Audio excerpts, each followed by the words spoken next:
Hello class 9 students, कैसे हैं बच्चों आप सभी। आज हम करेंगे साइंस की वर्कशीट नंबर 42 जो कि डेट 9 अक्टूबर की है और चैप्टर है इसका force and laws of motion. Topic law of conservation of momentum. आपकी ये 42 वर्कशीट बल तथा गति के नियम चैप्टर से है और इसका टॉपिक रहेगा संवेग संरक्षण का नियम। आइए शुरू करते हैं। Law of conservation of momentum क्या होता है। ज्ञान जिज्ञासा दीदी से पूछ रहा है, why does gun recoil in backward direction when a bullet is fired from it. दीदी, बंदूक से गोली छोड़ने पर वह पीछे की ओर धकेलती क्यों है, पीछे की ओर धक्का लगता है। दीदी कहती है, ज्ञान, this can be easily B explain by law of conservation of momentum which is based on the Newton third law of motion. इसे हम संवेग संरक्षण के नियम से आसानी से समझ सकते हैं जो कि गति के तीसरे नियम पर आधारित है।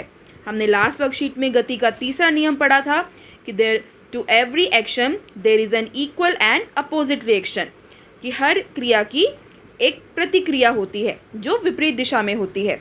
According to this law of conservation of momentum क्या कहती है, the sum of momentum of the two objects before collision is equal to the sum of momentum after the collision provided there is no external unbalanced force acting on them or the total momentum of the two objects is unchanged or conserved by the collision।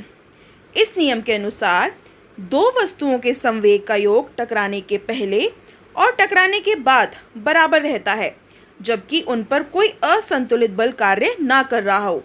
मान लो किसी दो object में टक्कर हुई तो टक्कर होने से पहले जो इन दोनों ऑब्जेक्ट्स का मोमेंटम था और टक्कर होने के बाद जो मोमेंटम रहेगा वो कंजर्व होगा, वो इक्वल होगा।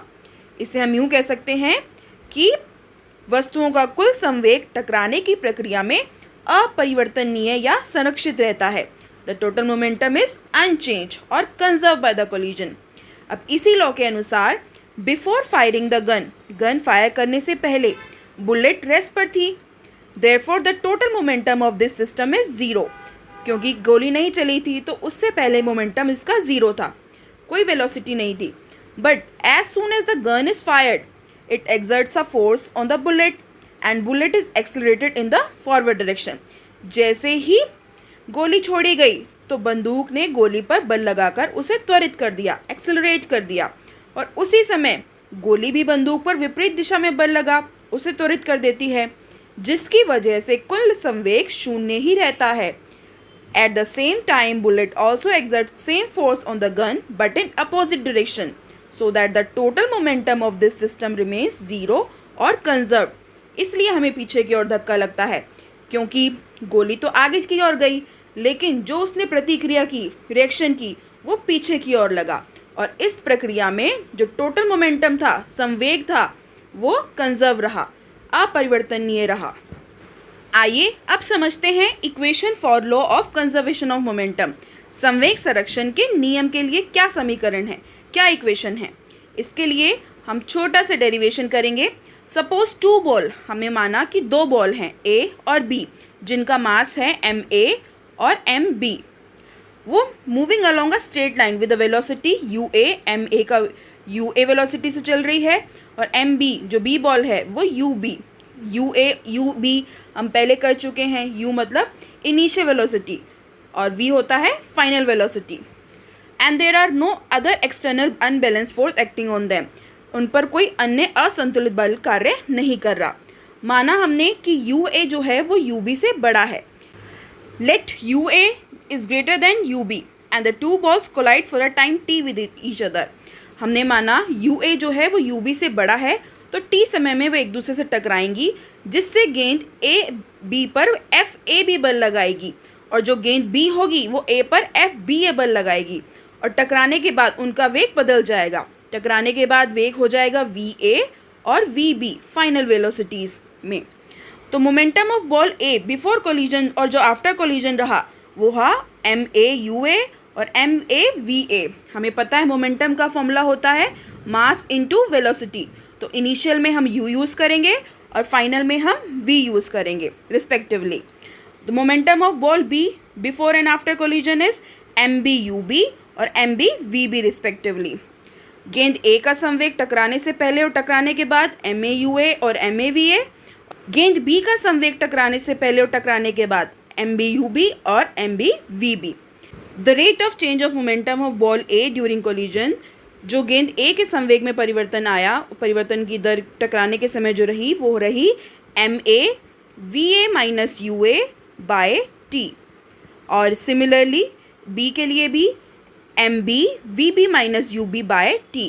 और according to third law of motion, तीसरे नियम के अनुसार, the force AB exert on ball B and force BA exert by ball B on ball A must be equal and opposite to each other। हर बल एक दूसरे के समान और विपरीत दिशा में कार्य करता है।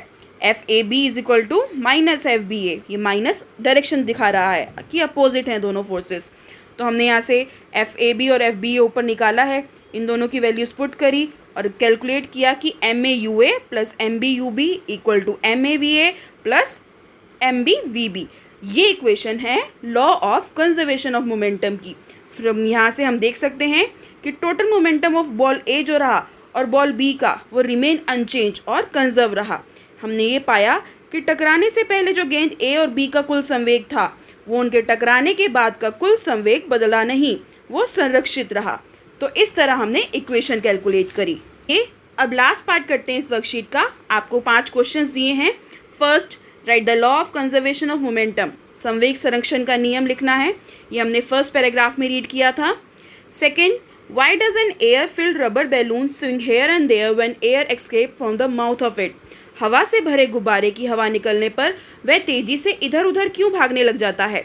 क्योंकि जो हवा निकलती है वो उसे पीछे की ओर ले जाती है, हवा पुश करती है पीछे की ओर, लेकिन जो पीछे की ओर एक्शन हुआ उसका रिएक्शन अपोजिट अपवर्ड डायरेक्शन में हुआ और बैलून इधर उधर या अपवर्ड डायरेक्शन में मूव कर जाता है। Third, why a rocket moves in a forward direction on ignition. Rocket में आग लगाने पर वह तेज़ी से ऊपर की तरफ क्यों उठता है? क्योंकि जो प्रेशर होता है गैसेस का वो नीचे की तरफ होता है, एक्शन नीचे की तरफ हो रहा है, तो रिएक्शन अपोजिट डायरेक्शन में होगा और रॉकेट अपवर्ड फॉरवर्ड डायरेक्शन में मूव करेगा। तो इस तरह आप ये थर्ड लॉ ऑफ मोशन के ऊपर भी एक्सप्लेन कर सकते हैं और कंजर्वेशन ऑफ मोमेंटम से भी इस चीज़ को एक्सप्लेन कर सकते हैं। फोर्थ, कंप्लीट करना है आपको equation of conservation of momentum जो हमने अभी करी। यहाँ पर आएगा MAUA और equal to MAVA plus MBVB। तो आप इस तरह इस इक्वेशन को कंप्लीट कर सकते हैं। Fifth question, during collision ball A exerts force FAB on ball B। तो बॉल B कितना फोर्स लगाएगी? ये लगाएगी FBA ऑन बॉल A और these two forces must be equal and opposite to each other. ये दोनों बल क्या होंगे? एक दूसरे के समान और विपरीत होंगे। तो इस तरह ये गति का तीसरा नियम भी इसमें एक्सप्लेन हो रहा है। तो बच्चों ये थी आपकी वर्कशीट नंबर 42। मिलते हैं जल्दी एक नई वर्कशीट के साथ। Till then take care, stay safe, stay healthy. Thank you dear students.